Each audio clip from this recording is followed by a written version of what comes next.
This has been an interesting question I've started to explore with people. I'd be interested in your take. How do you define the difference? Like, what would be the difference to you between a stereotype and an archetype? Now you have to think about it for about 30 minutes. Yeah. That's a difficult one, man.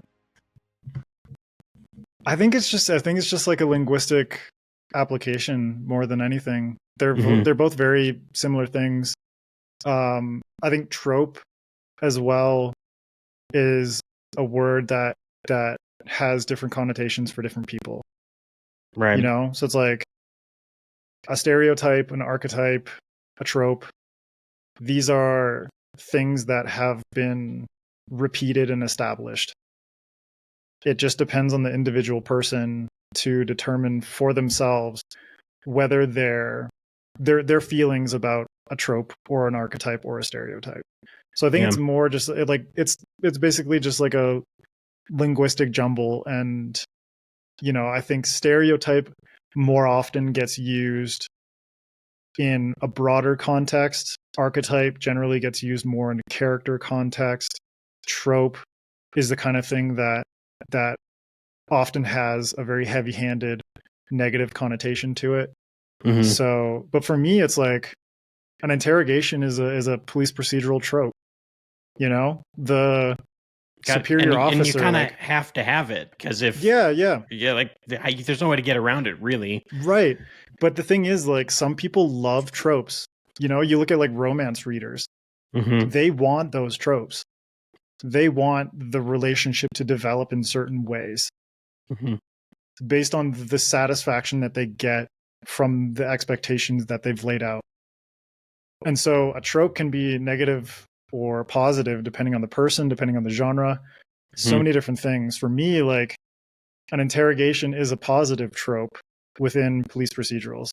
You know, the interactions with like a superior officer is a positive trope within this genre. And for me, the fun thing is to be like playing into the aspects of the trope that I like, and at the same time being able to twist them in ways that are unexpected or really work them in service of the story, as opposed to feeling like a cookie cutter replication of something that's come before. Same thing with stereotypes. It just depends on how people apply the word and the context. And with archetypes as well. It's like, I think sort of generally those words are kind of interchangeable. It's just the common application of how people use them and what they apply them to. So it's like, yeah, like a lot of people associate archetypes with characters, with if you're thinking about psychology, with personality traits, these kinds of things. I think archetype, you know, especially if you're getting into like Jungian psychology, there's a lot of use of the word archetype.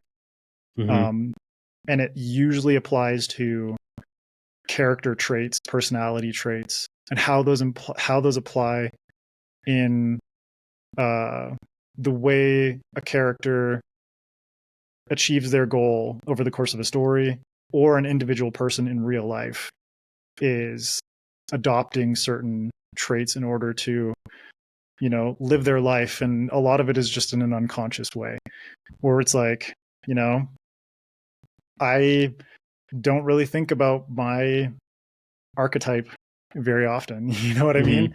Yeah. But if you went to a psychologist who wanted to basically create these determining factors about your habits and your personality and all these different kinds of things, then it's useful. Yeah. For storytellers, it's also useful. Yeah. I've been kind of dividing it a little into two buckets. I hadn't actually really been considering tropes, but the idea for me is like, a stereotype for me would be like, the hero is always the knight in shining armor. You know, the big, strong guy in the armor, he's the hero. Whereas to me, like, an archetype would be like, Frodo Baggins is the hero, Harry Potter is the hero, Aragon is the hero. Like there are all these kind of different types of people, but they're still kind of following the same story beats ish, you know? Right. Like they have to go on that same type of journey of like they don't know what they're doing to defeating the bad guy.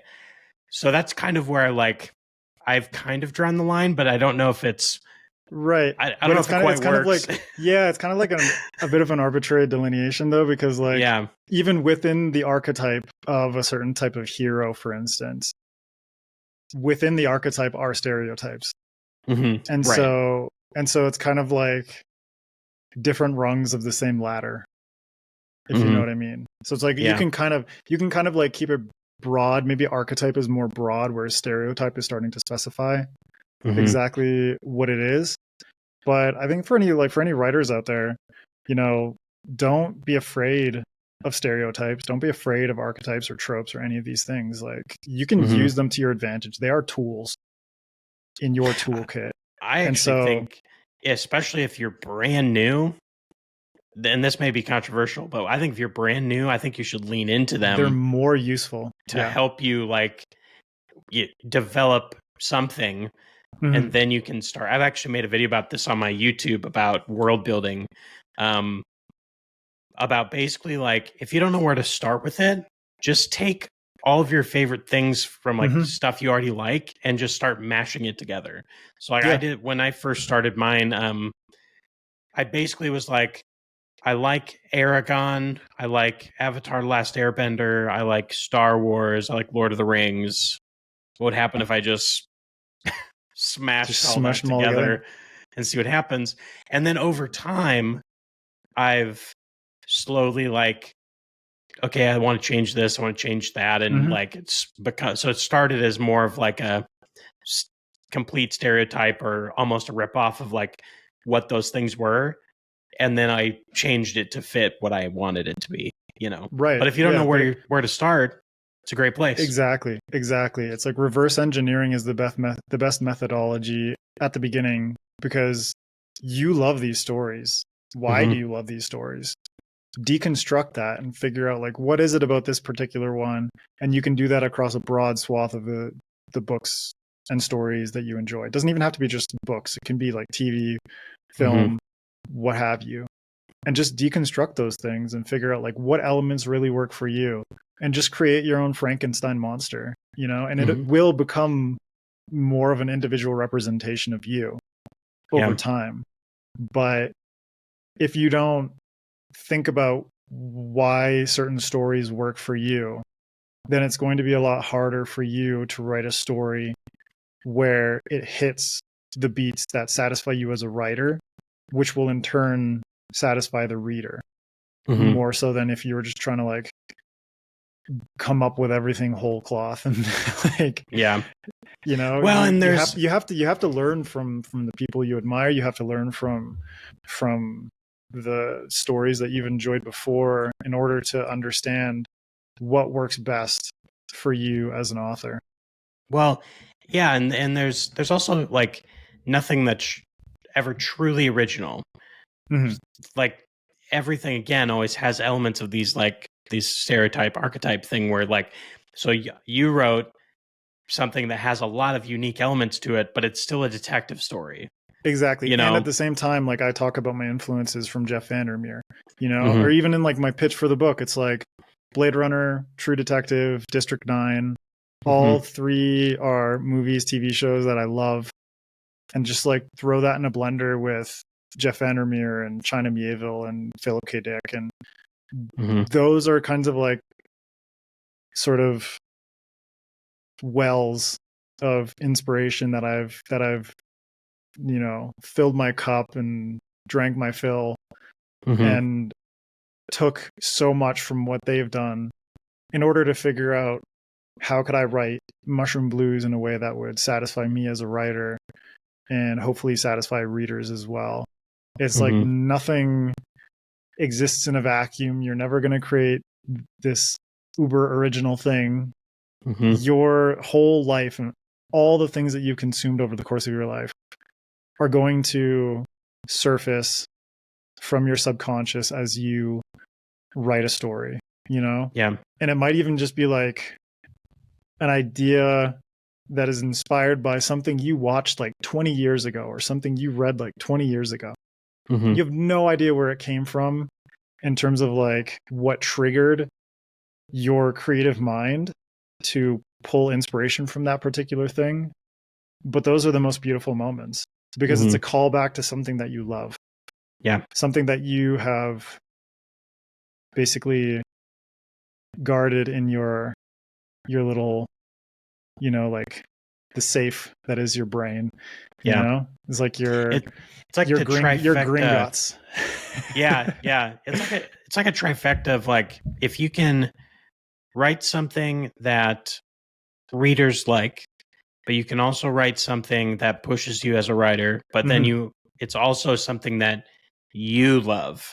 If you can hit those kind of three things, then you kind of nailed it. Yeah. Like before I published this book, I'm like, I don't know how many people are going to be into a detective book with mushrooms. Turns out there are like quite a few. So, yeah. You know, it's like, you never know what is going to strike gold. You never know if you're just chasing trends and trying to like write to the market and stuff like that. You're always going to be behind the market because it's moving too fast for you to write and publish. Self-publishing is like a little bit easier. Some people write very fast, but at the same time, you know, I prefer to write from a place of love and passion and fascination as opposed to sales and writing to satisfy a certain market niche that is particularly popular or what have you. It's like, I prefer to write this way. If other people want to do that, it's like, that's your prerogative. But at the very least, like, I want to love what I'm writing. And I think that's a situation where a lot of the readers who picked up Mushroom Blues have kind of like caught on to how much I'm obsessed with certain things. Whether it's my obsession with detective stories, whether it's my obsession with mushrooms, all of that kind of like, you know, like bleeds off the page.